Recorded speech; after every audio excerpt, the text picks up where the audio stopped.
2004-2005, le Futuroscope était un peu la recherche de nouvelles idées pour surprendre un peu le visiteur, parce que finalement on avait assez mal vécu la période, plus exactement la période 99-2003, qui plus est les techniques évoluaient en termes de projection d'images, et on cherchait l'idée originale qui nous permettrait de faire quelque chose qui ferait tilt dans l'esprit des gens. Et finalement on s'est dit, mais pourquoi ne pas prendre le contre-pied de ce que nous sommes dans l'esprit du public, à savoir le parc européen de l'image, et faire quelque chose d'original où on passerait de la couleur au noir finalement le plus absolu. Est-ce que vous êtes prêts à continuer cette aventure? Allez, feu de ce pas, tirez la chaîne et en route, allez, c'est parti. Et bien nous voici partis pour l'aventure.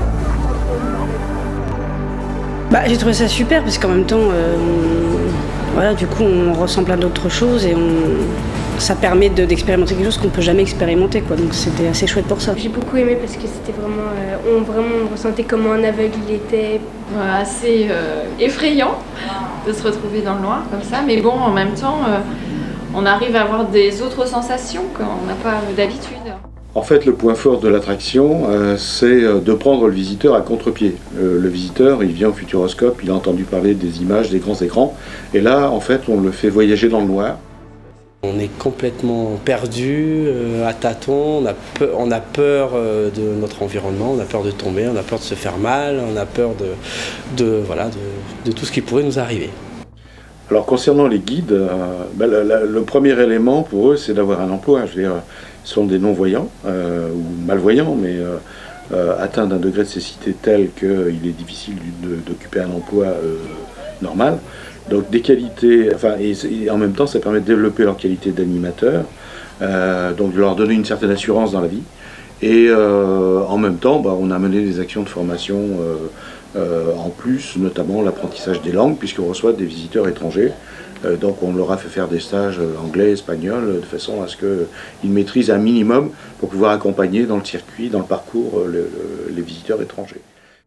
Donc ce qu'on pense apporter, c'est avant tout un amusement et puis surtout une sensibilisation. Étant donné, dans un parc d'attractions, les gens vraiment sont là pour s'amuser, et en plus le fait d'être dans le noir, ils comprennent quelque chose, hein. C'est pas moi qui l'ai inventé, c'est vrai qu'en général on comprend mieux les choses en s'amusant. En fait on se laisse complètement aller avec le guide, et en fait on finit par être comme lui, à ne plus écouter ses yeux et à juste ressentir.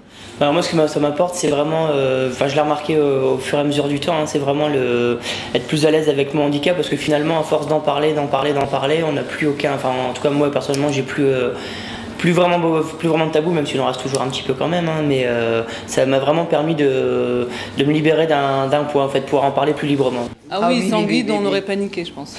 Parce que plusieurs fois, moi j'étais avant-dernière, après je me suis retrouvée en deuxième position, je me suis accrochée à la personne qui était devant moi, et c'est vrai que bon, c'est formidable. Hein. Le fait de travailler là, moi c'est le fruit d'une vocation qui date d'il y a très longtemps, et j'ai en plus une formation d'animateur, un diplôme d'animateur. J'ai beaucoup travaillé avec des enfants, et là je travaille avec du tout public, donc c'est non seulement ça, mais en plus un moyen de faire passer à travers le jeu un petit peu ma perception de personnes non-voyantes, ma perfection du monde de personnes non-voyantes, et aussi avoir un peu ce rôle de surveillance, de vigilance sur les gens, où on inverse un petit peu les rôles, et c'est intéressant. Sans la voix de David, perdu quoi. Quand il partait un petit peu et nous laissait dans le noir, sans lui pour nous guider. Et après, c'est vrai qu'on est impressionné par les sons qui apparaissent tout d'un coup. Donc on imagine la scène à peu près où on se situe. Notamment pour un moment on traverse dans New York, il nous a fait écouter le bruit du feu tricolore. Donc d'attendre pour traverser, parce que sans ça on était perdu quoi. Comme il nous a dit, si on traversait on était écrasé. Ah oui, la jungle. Ça c'est impressionnant. Dans la jungle, ouais. Oui, on sent bien, on entend bien. Et dans la grotte, tu sais. La grotte du Yeti. Ah, le monstre. Le Yeti à la fin qui a fait beaucoup peur. Qui a fait très peur à la petite. Ça nous apporte déjà de nous insérer un peu dans le monde normal, entre parenthèses. Et ça nous apporte aussi le fait qu'à travers cette activité, on devient un peu les maîtres de la situation, qui est à l'opposé de la vie normale, encore une fois, parce que dans la vie de tous les jours, on a beaucoup plus besoin de l'autre que l'autre a besoin de nous, si vous voulez. Donc dans cette attraction, là, on devient quelque part la solution du parcours pour pouvoir amener les gens vers la lumière. J'imagine les gens qui ne voient pas du tout, parce que ça doit être terrible. Et puis c'est vrai, affronter tous les obstacles qu'on a affrontés, il fallait le faire. On s'est bien cramponné. Hein. Oui, tout à fait. On ne se rend pas compte, non.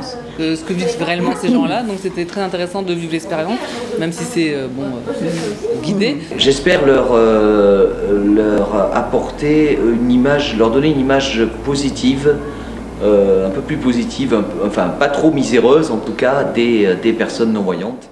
Cette attraction est la seule qui soit payante en plus de l'entrée du parc du Futuroscope, et avec le prix d'entrée qui est encaissé par l'association, puisque c'est une association.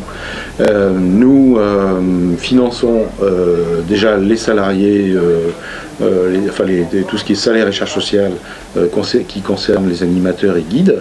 Nous finançons tout l'entretien et la conception même du parcours. Et en plus, par rapport aux excédents qui sont dégagés, puisque nous dégageons des excédents, nous finançons différentes actions en faveur, pour aider les actions qui sont menées soit directement par nous, soit indirectement par d'autres organismes, en faveur du handicap. Aujourd'hui, on a distribué à peu près 1000 colorinos sur l'ensemble de la France métropolitaine et outre-mer. On a distribué des lecteurs de livres CD ainsi que des achats de livres CD auprès des bibliothèques départementales de la Vienne et en faveur également de la médiathèque François Mitterrand, avec qui nous avons mené d'autres actions du type lecture dans le noir, donc tout ce qui est sensibilisation au handicap auprès des établissements scolaires du Poitiers par exemple. Et puis nous avons également des actions de plus grande ampleur, comme par exemple l'organisation de tournois de Cécifoot avec l'équipe de France de Cécifoot qui a fait ici un tournoi européen, qu'on a également soutenu quand il y a eu les championnats d'Europe à Nantes. Également, nous aidons à l'heure actuelle, on a pas mal d'actions en faveur de tout ce qui est handisport. Nous sommes partenaires du marathon Poitiers Futuroscope, nous sommes partenaires de l'équipe Sonar, classe Sonar, donc anti-voile, qui fait partie de la Fédération française de voile handisport. Et donc nous les aidons, et grâce à nous, quelque part, en tout cas c'est ce qu'ils nous disent, ils ont pu s'inscrire à des compétitions et ramener des médailles d'or qu'ils n'auraient pas pu obtenir autrement que par ces participations. Non, c'est vraiment une expérience qui est complète. Voilà, au niveau odeur, au niveau le sol, on sent aussi des choses avec les mains. Voilà, au début c'est un peu terrifiant, puis c'est vrai qu'après on écoute beaucoup de choses, son odorat, ses sens, enfin tout quoi, et sauf les yeux.